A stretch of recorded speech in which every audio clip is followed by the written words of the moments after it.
Hey there. So this week I'm going on a trip and I was thinking that it might be good to do a video breaking down my smallest rig that I've put together for these types of short travel trips where maybe I'm doing one or two things, mostly practicing in the hotel. Don't really need a big thing, but I need a small thing I can throw in a luggage or a backpack or something like that. So that is this.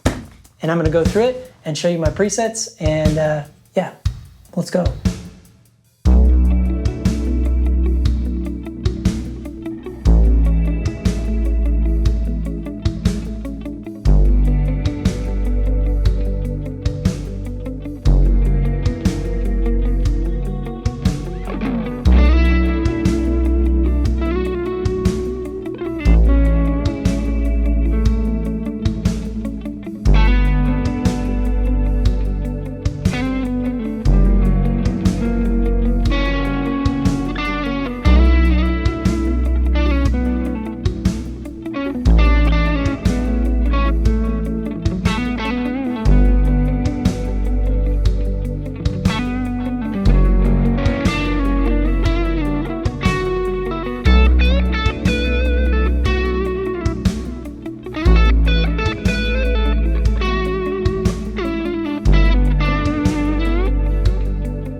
So the first thing in the bag is a short TRS patch cable, and that is for connecting to this, which is a DoD mini expression pedal.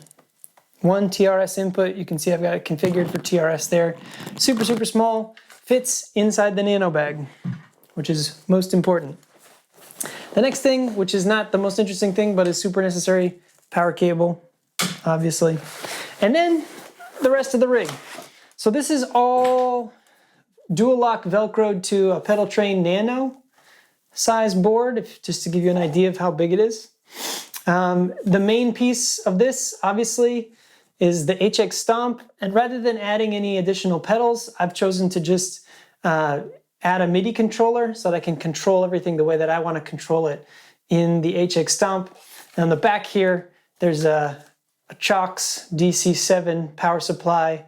Now, in order to use this power supply, you need to get this funky little adapter. These two here go into one, and that goes into the HX Stomp to power it. And this guy over here powers the Morningstar MC6, if I didn't say that. This is the Morningstar MC6, the Line 6 HX Stomp. And that's the whole thing. It's that, and it's this mini expression pedal. The other two things that I thought I would mention that I will definitely bring with me that kind of go in the backpack are this 1/4-inch TRS extension cable. So you can see there, TRS. And then my in-ears. I've got the Ultimate Ears Reference Remastered. They're a lot of money. They're not the first custom in-ears I bought. I think they're about $1,000 for the Reference Remastered. They're very good. I can basically do anything I need to do with those in-ears. I started out, my first custom in-ears were the UE4s, which I think were about $400, which was pretty affordable in terms of custom in-ears. And for me, those made a huge difference. I know some people still like the Shures. If they break, you can just get another one. Something like the Shure 212s or whatever. For me, this was a huge difference in sound quality, which I appreciated. The trade-off is if you break them, it's a pain in the butt to get them fixed. So I just try to take really good care of mine, and I'm not a huge road warrior, so it wasn't a big deal for me. So anyways, that's what's in the bag. I figure most of the magic is happening here with these two guys. What I would do is kind of now just go through my all-in-one preset for the HX Stomp and explain kind of how I've got this wired up to control everything in the Stomp. All right, so I wanted to give you a run through of this all-in-one HX Stomp preset to see how, just show you how I have it set up. Obviously there's many ways to do this. What I'm going for is the simplest setup that will get me the basics that I need. I need 3 gain stages, clean, overdrive, even more overdrive, and then a pad sound. I need a delay that I can turn on and off. It's useful to be able to switch that to a dotted eighth delay. You can tap in the dotted eighth rhythm, but you also want to goose the mix probably.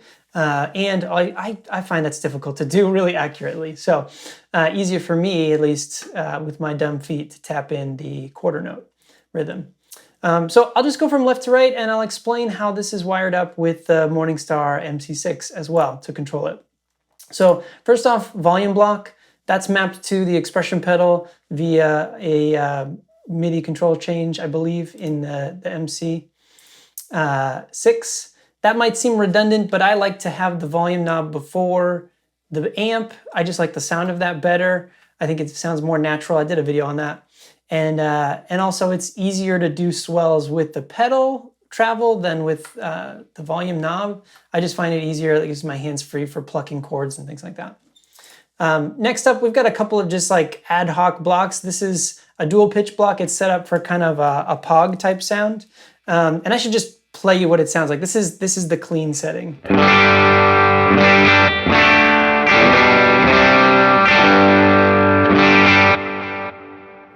Yeah, so like I said, this pitch block is set up for a dual pitch, and that sounds like this.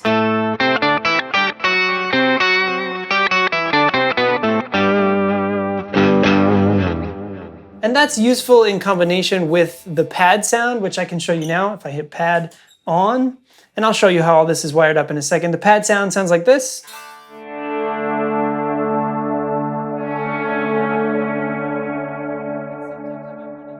POG-ish sound with the pad, and that would sound something like this.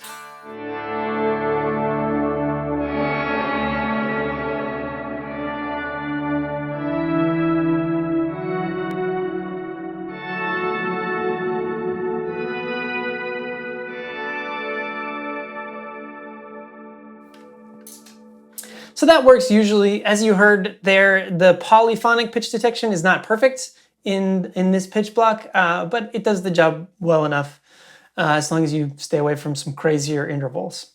So the next block here is a modulation block. I've got it set up for a bubble vibrato, and that sounds something like this. So clean sound, and then I'll flip it on.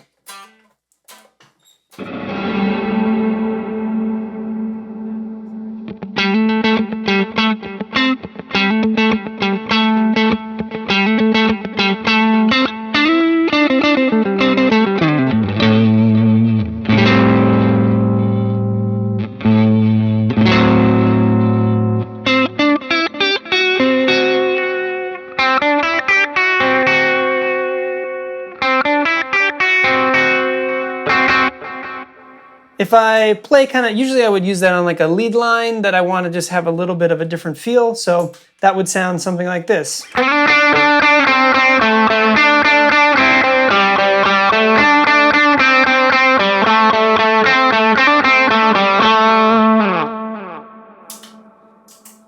don't use those a ton, but they do come in handy when you need just a little bit of extra flavor.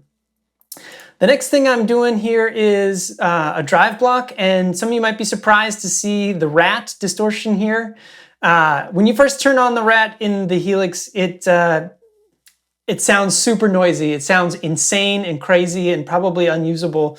But once you understand kind of how to dial this in, basically you just need to be liberal with the filter control. The filter control is gonna chop off a bunch of high end, and I think the default setting of this pedal probably leads to a bunch of people just turning it off. But there's a bunch of great pedals. I've got the Allen Hines distortion pedal. That sounds great. It's kind of a spin on this type of a thing, an op amp sort of pedal. The thing about it that I like is it feels really great, and depending on where you set the gain in the filter, you can get some very different sounds from like just a little bit of gain to super, super crazy. So I'll play through my different levels of drive and you can hear what that sounds like. So this is clean, just the amp.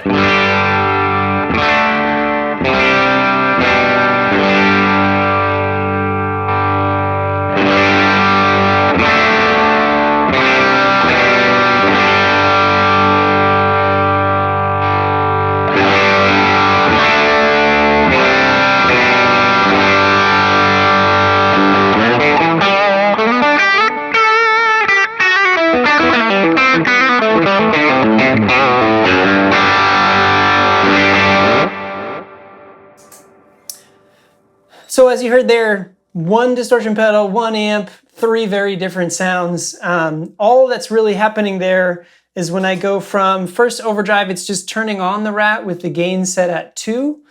And then when I switch to overdrive 2, it's actually only bumping up the gain 0.4. So it's going from 2.0 to 2.4.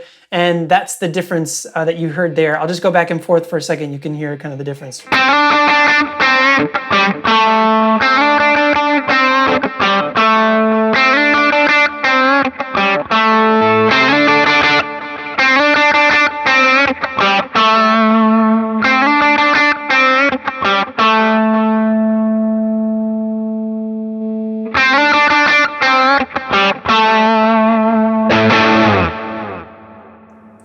Pardon my big feet there, messing that up.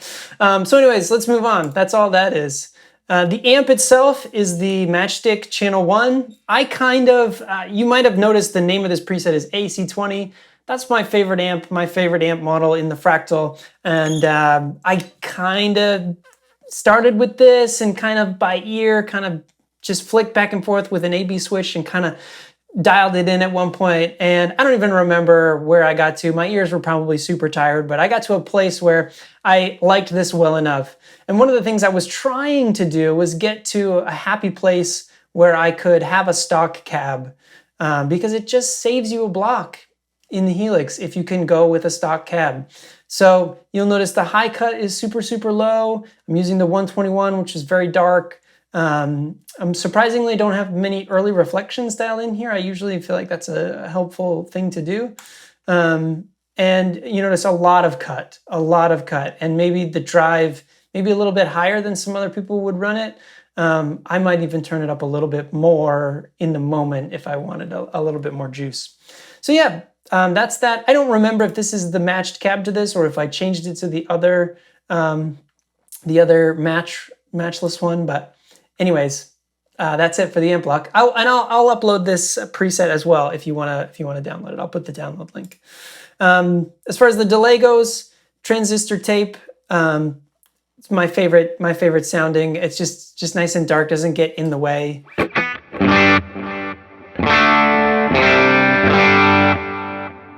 And you'll notice a couple of controls here are mapped to some MIDI control parameters. So the first is the note sync. So I've got a button here.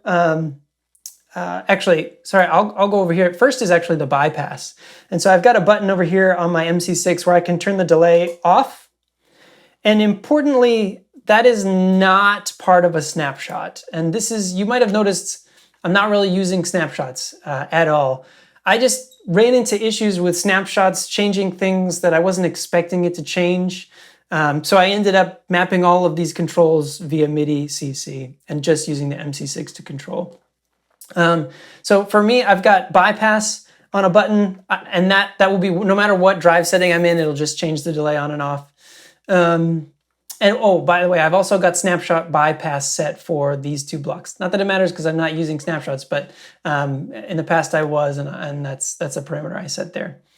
So yeah, bypass assigned to 1, and then probably the most interesting one is this dotted delay switch. That's changing the note sync, and it's also changing the mix. So if I tap that, you'll notice we switched to a dotted eighth delay, and the mix also jumped up to like 44%.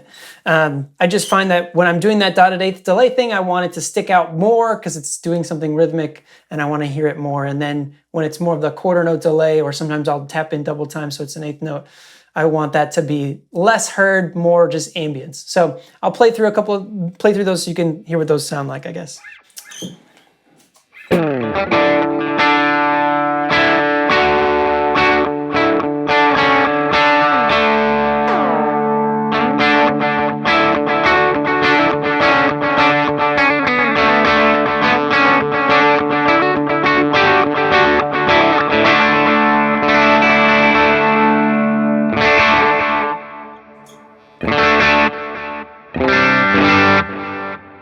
So yeah, nothing too crazy there. It's changing the note sync and the mix, and that's really all I needed to do. Now, in terms of reverbs, in order to not use multiple reverbs, I'm using this one pretty enormous Ganymede reverb. I don't know if that's how you're supposed to say that, but that's how I'm pronouncing it. And it's pretty modulated, and what I've done is actually split it out. And then I'm controlling this splitter. It's an A-B split, and I'm controlling the route to the splitter with this other switch that's labeled pad on, and when I hit it, it'll say pad off. That controls the pad. And so basically what I'm doing is, in my normal route, I've got only a little bit of mix of that reverb, and then when I've got the pad on, it's all the way full wet reverb sound. So I played you a little bit of that before, but here's what that sounds like.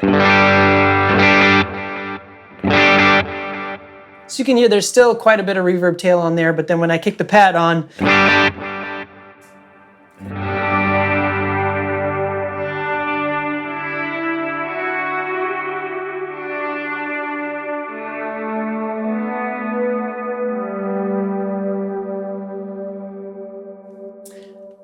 and then I can mix and match that with different overdrive settings. So often I might use the first overdrive stage.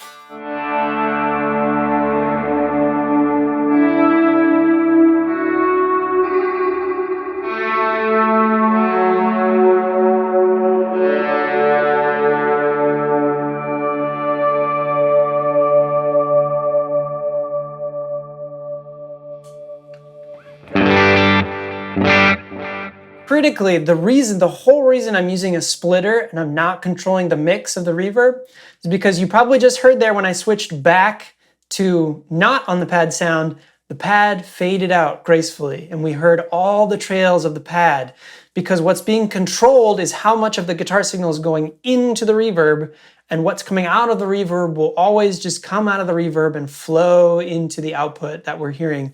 And it will never be interrupted by being bypassed or the mix being changed or anything like that, or changing the decay of the reverb.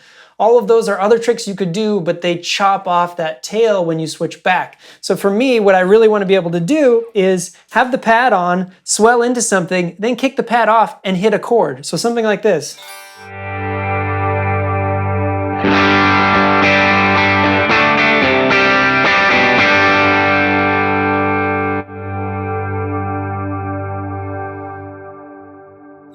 So this is maybe just a great tip. Maybe this is the tip of the video. I don't know. But is to use that splitter, control the route to, and hopefully you saw it on screen. When I hit pad on, it goes to B 100%. So that's path B 100%, 100% wet.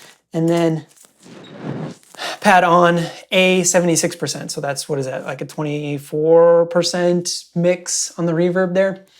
Yeah, so that's really all there is in this preset, and the way I would intend to use this is just kind of like it's everything I've got at my feet. I can tap tempo, I can tune, I can jump between, pad sound, clean sound, dirty sound. I've got a couple of different modulation effects that I might want to use, and I can just kind of pretend it's a big pedal board at my feet, but it's actually just a tiny little thing, and it's actually just the HX Stomp, and I'm just controlling stuff in the HX Stomp. So yeah, that's the preset. Well, thank you so much for watching. I hope you enjoyed that video. I hope you got something out of it. If you have any questions about any of this setup, if you want me to go into more detail on the MC6, how that's configured, or if you have any suggestions for how I can make these videos even better, or something else you'd like me to cover in the HX Stomp or with the MC6 or anything else, please let me know. If you made it this far in the video, again, I really do appreciate it. I love your comments. I love responding to them. And yeah, thank you so much. Remember, if it sounds good, it is good.